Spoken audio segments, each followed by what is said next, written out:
Welcome back to Stream of Consciousness with Dan. Today, I am joined by an incredible guest, Chef Carlos Anthony. Born in Tucson, Arizona, and from the very beginning, his story has been shaped by flavor, resilience, and vision. Trained under the celebrated chef Brian Malarkey, Carlos honed his craft in kitchens that demanded both creativity and discipline. Today, he stands as partner at the acclaimed Herb and Wood in San Diego, California, and as executive chef and owner of Huckleberry and Hawkeye in Bend, Oregon.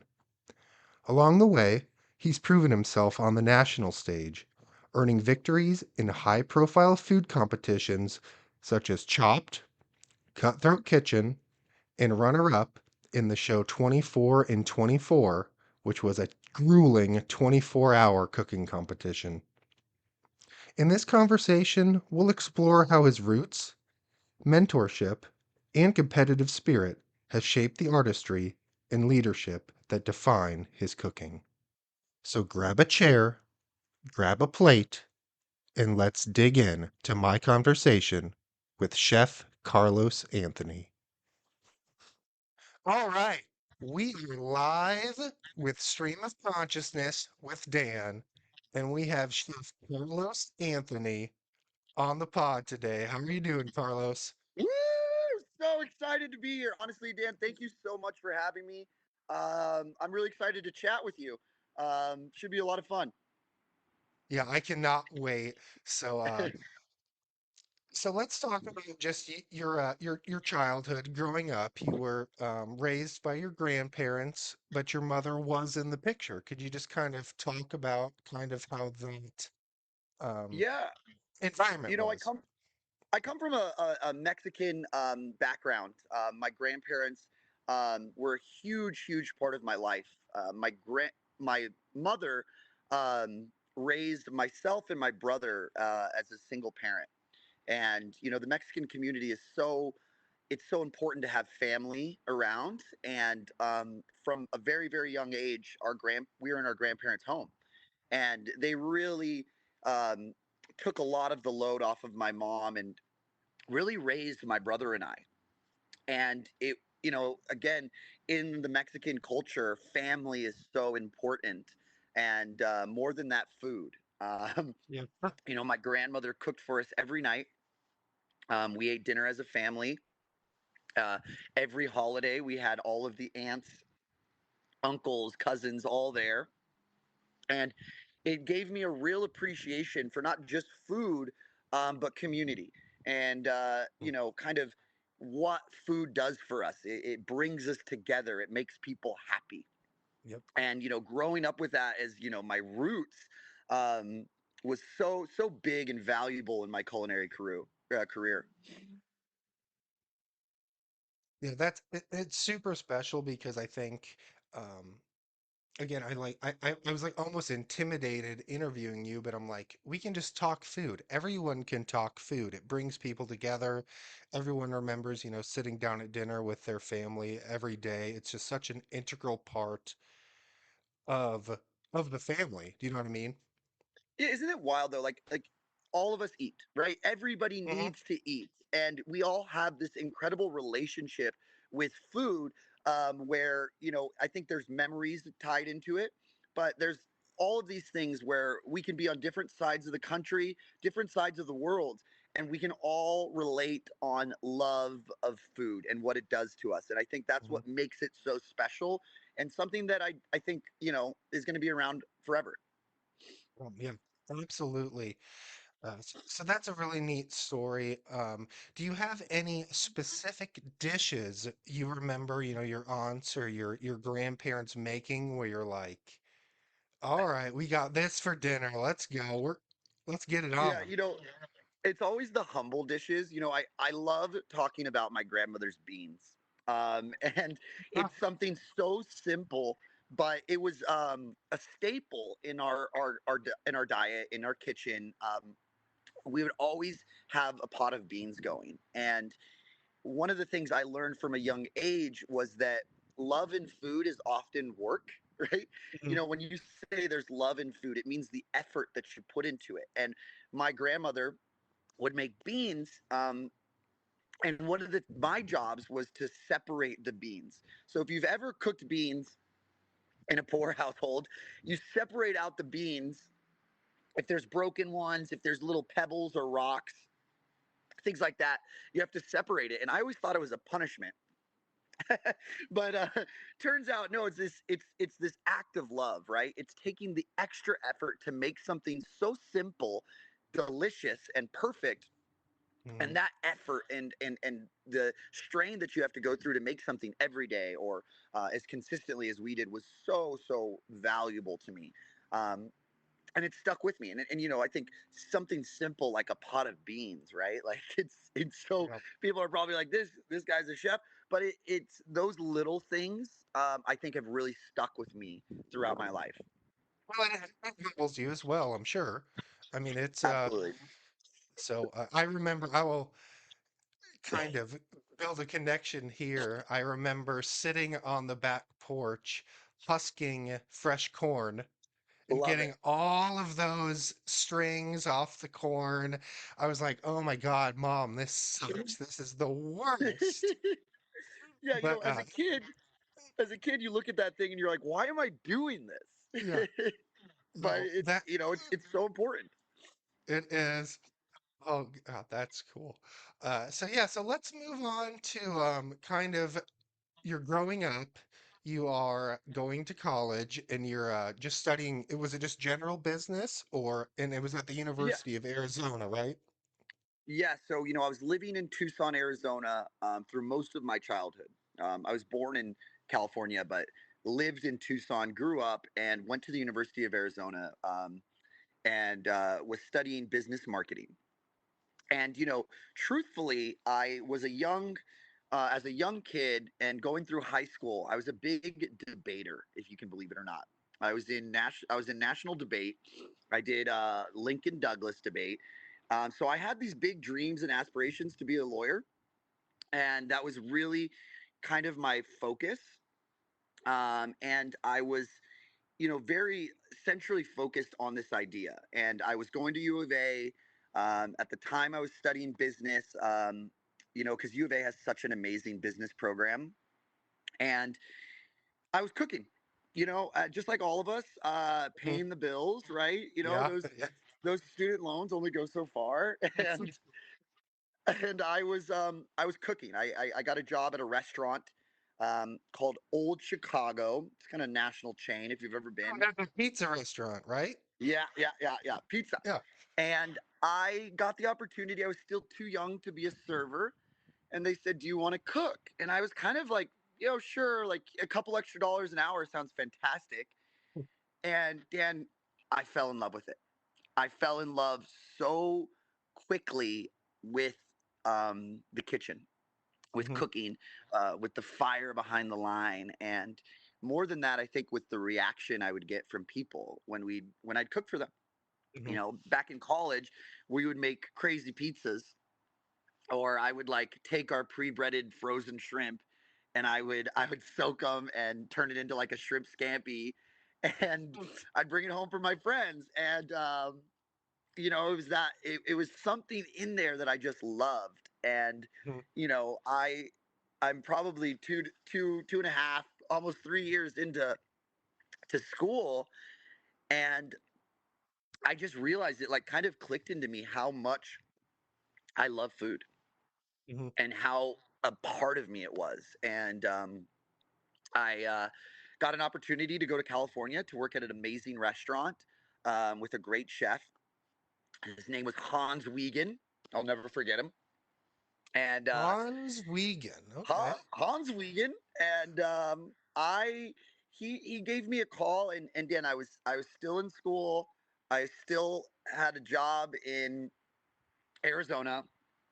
I got this crazy opportunity to come to California in San Diego and work at a real restaurant, a real Mhm. upstanding, great restaurant. And uh, Hans called me and he said, this is like a Thursday. And he's like, well, can you be here on Monday? And I was like, oh, whoa. And I did it.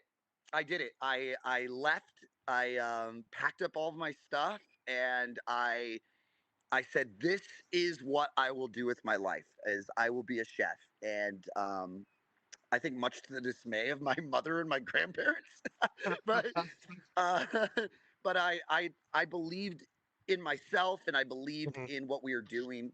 So I just went with it. That is so cool.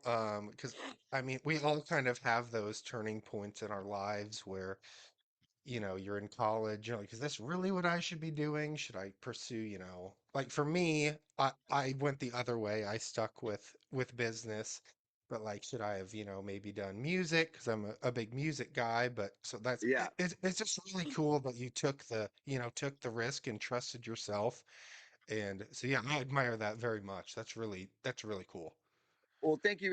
At the time, it felt a lot of times you doubt yourself. I think either if you go Hmm. left or right, right? You have these doubts, and I know for a solid 10 years in California, struggling to make it into the profession, I doubted it. I was like, man, I was doing great in school. I had this bright future, and now I'm cooking. But I think the important thing is how it makes you feel. You know, Hmm. Yeah. in the end of the day, we all have jobs, and there's pros and cons and everything, and there's challenges wherever you go. But what kept clicking for me is that I was happy. I was so happy to learn. I was so happy to cook for people, and I was addicted to this idea of hospitality. Mm.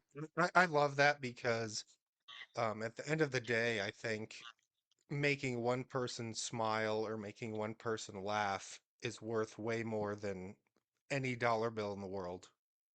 Yeah, yeah, and it's great when you can do both. I mean, it's still pay the bills, I know, but I've just learned that there's more to life than money. You've got to be happy.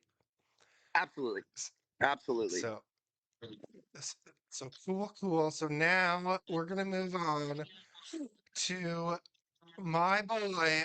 It's actually your boy, Brian Malarkey. How did you get Yeah, involved with him and talk kind yes. of about his involvement and influence in your life?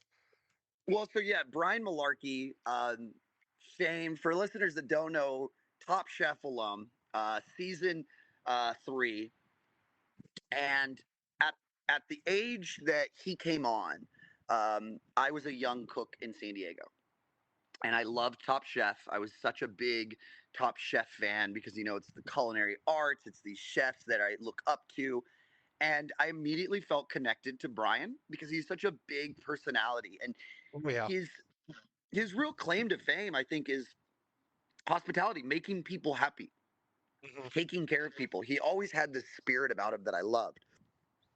And right after Top Chef finishes filming, he is set to open up a restaurant in San Diego. And it's his first restaurant of his own. And it's this big deal in San Diego. And I'll never forget it because I was young and I hit him up out of the blue. It was on Facebook, so you can kind of guess how long ago it was. But I hit him up on Facebook and I said I'd love to get an interview.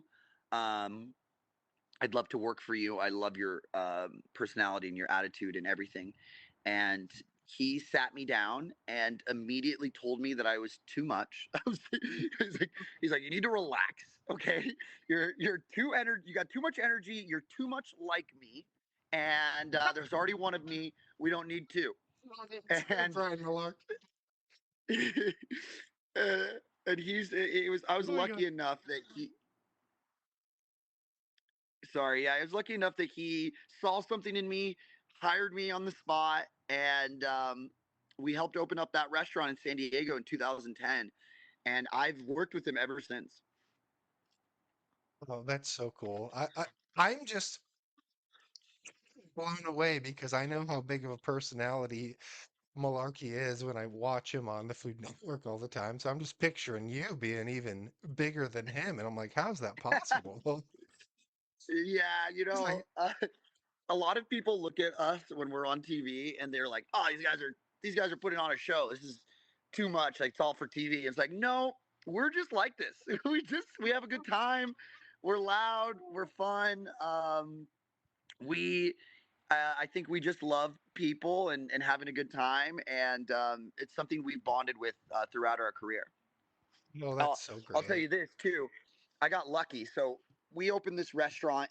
It's called Seersucker, and I was in a crew of cooks that are amazing. If you look back at San Diego now, there's probably about 10 or 15 of us that are all chefs, Mhm. professional chefs, running restaurants in San Diego. And in 2010, we were all line cooks at this restaurant. And so it Wow. created a group of just incredibly talented cooks. And that's the power Mhm. of Brian. He gives you this motivation to think that, you're the next big thing. And the first day on the job, we all got together. Restaurant's not open yet. It's just the staff. And Brian says, "You make an appetizer, you make an entree, you make a side, use the food in the kitchen. All we're trying to do is just get to know each other, Mhm. get to know the food, get to know the kitchen." And myself and another cook, his name's Jojo Ruiz, an amazing chef in San Diego. We made a side dish, a corn side dish, corn, corn crema, chorizo, jalapeno, Oh, and wow. cilantro. Fantastic. Yeah. And Brian loved it. The team loved it. And he sat me aside, me and JoJo, and he goes, "Hey, good news, bad news. Good news, I love this dish. It's incredible. We're going to put it on the menu. Bad news, you're not going to get any credit for it." So, like, um, but Oh, it really propelled me. mhm. It propelled me to know is that I'm somebody there, and that I became a sous chef very quickly, and allowed me to show who I am as a chef. Well, I kind of want to eat that dish right now. So, It's oh fantastic. God. It's in his first cookbook. That's how good it was. Oh my God. Well, good job on that. Oh my God. Okay. So let's keep going on the cooking side on some cooking competitions. So obviously you've won Chopped, you've won Cutthroat Kitchen. Um, so when you're going into a competition, let's say it's Chopped and you see your other three competitors, who gives you like the most butterflies in your stomach, really, where you're like, holy crap, I have to face this person. Yeah, I've been so lucky, Dan. Like I constantly pinch myself with the opportunities that I've received. I did Cutthroat Kitchen first, and I was a young kid, and I was still kind of oblivious to how big of a deal it was. Mhm. And I won Cutthroat Kitchen.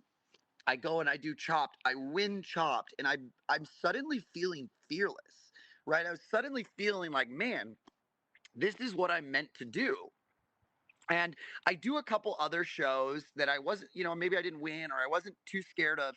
But the wins, I had enough wins to get invited to Tournament of Champions. Oh, And right, right, yeah.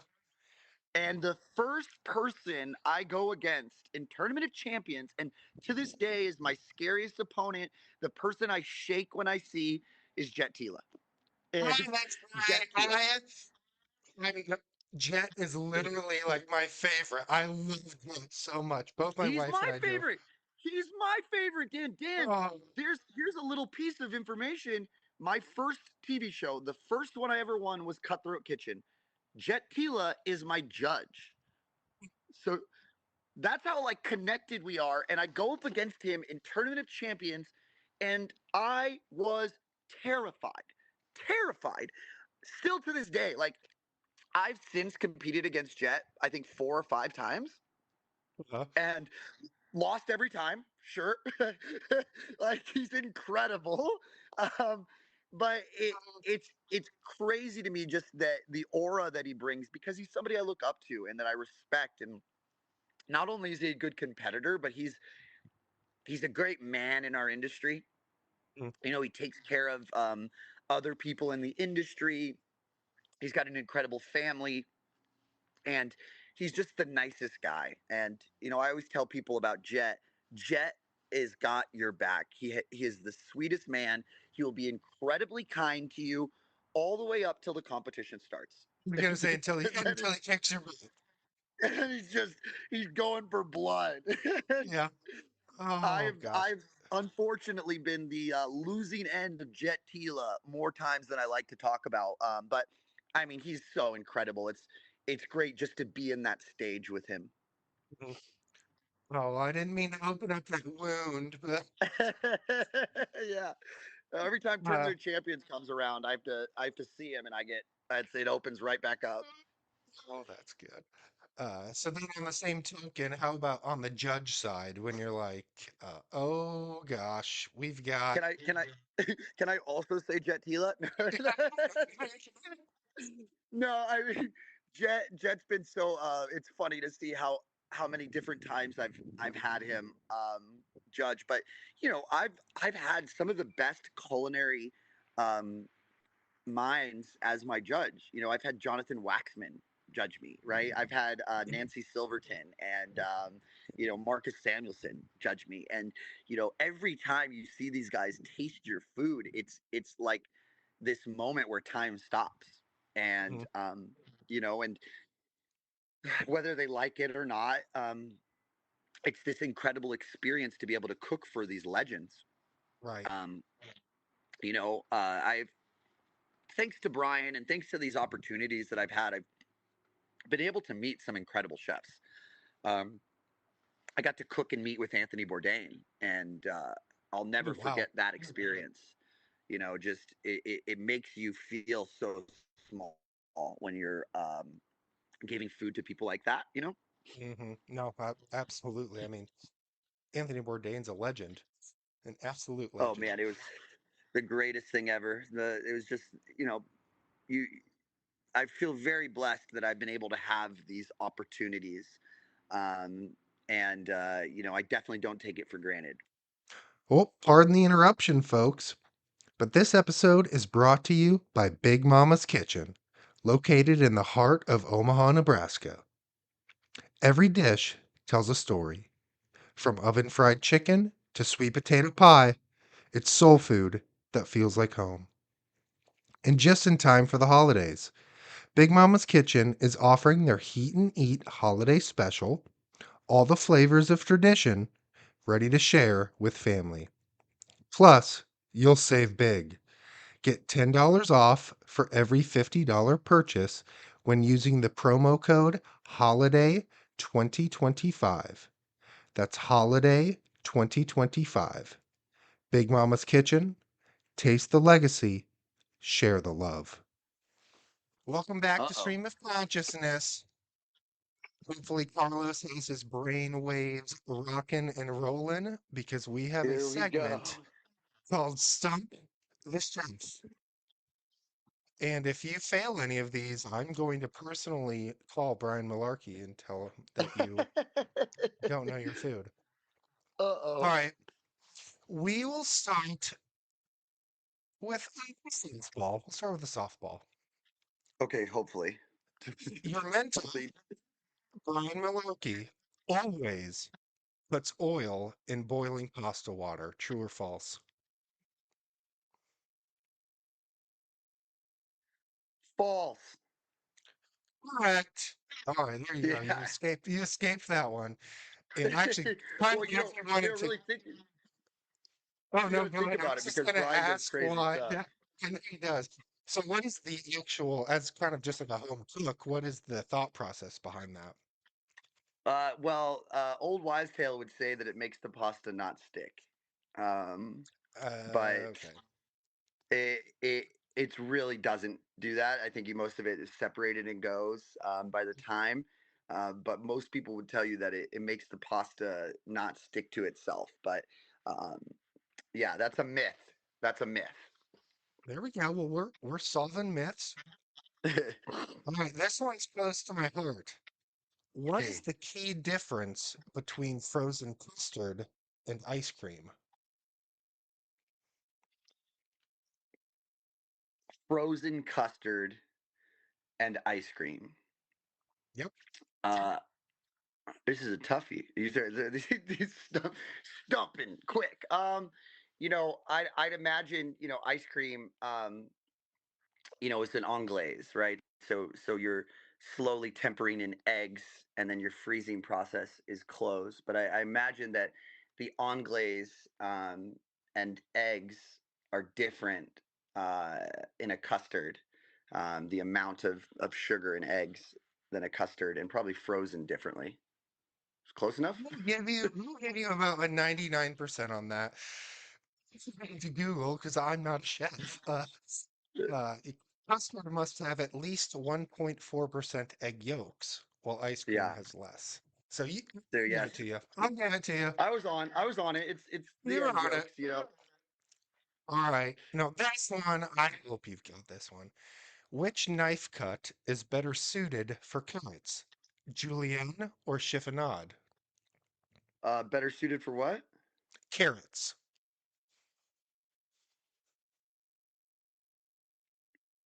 And you want a chiffonade or a julienne? Correct. I mean, obviously a julienne. Perfect. There you go. Yeah, All yeah. right. A chiffonade, you roll up like a basil leaf is typically chiffonaded, and I don't know many chefs that are rolling up carrots, but I'm sure you can find someone out there. Well, you're going good. This one I think you should also get. The kind of pork known as Boston butt actually comes from what part of the pig? Um, yeah, the shoulder. Yep. Ooh, 4 for Yeah. 4. All right. Yeah. Now, The this one's going to be, you don't even know if I know the answer. I do know the answer to this, but I can't pronounce any of the things. What are the oh 5 mother sauces in French cuisine? oh gosh, I'm gonna get in trouble on this one. Okay. Shoot. Um, Espanol, velouté, um, bechamel, um, uh, two more. Golly, bechamel, Espanol, velouté. There's probably a beef sauce, so Eggs uh, Benedict. Think Eggs Benedict. burn hollandaise, Yep. and the last one being oh, it's a beef one, I believe. Golly, I'm stumped. Oh, stumped. Uh, he stumped him. You know what you're gonna say, and I'll kick myself. But I believe Well, it's a beef sauce. well, I actually had never heard of it. I'd only heard of like 3 of them. It's called sauce, I think, tomate. Oh, you're right. Sauce tomate. Yep, yep, yep, yep, yep, yep. Sauce tomate. Oh, Famous sauce tomate. well, well, We did our best. you did your best. Well, that's fun, actually. That's what I I get just, for going for a business degree instead of a culinary degree. oh gosh, that was fun though. So I guess before we talk about Hawkeye and Huckleberry, I kind of wanted to just Yeah, yep, yep. get some advice just for the home chef on how they can just improve their cooking skills. Like, I watch the Food Network all the time. I know how flavors work because I see, you guys all the time, what works and what doesn't. But like, my knife skills are lacking, or my techniques are lacking. So, just do you have any advice to the home chef on how to kind of just improve, their skill? Yeah, I think it's really important that you just practice. You keep trying. I think what's really great about cooking, I always tell our cooks, it's not rocket science. You know, Mhm. Nothing we do is hard. Um, it takes time to learn it. You have to do it to either succeed or fail. And you know, there are so many things I'm still learning. There's so many things that I'm still getting better at, and it just comes with practice, with reps. The more you do, I think the more comfortable you become, especially with knife skills. No one teaches you a magic way to hold the knife or a magic way to cut it. It's just the process of doing it so many times that you become you become attuned to the skill. You become confident with each cut in which way you hold it, and that's something that anybody can do. Anybody can learn. I remember as a young cook taking home a bag of carrots, and I would cut them. I would cut them. I would do chiffonade. I'm sorry, I'm talking chiffonades. I would have juliennes and brunoise, and I would cut as many carrots as I could until I got better at it. And that's all it takes. It's all it takes is the effort to do it.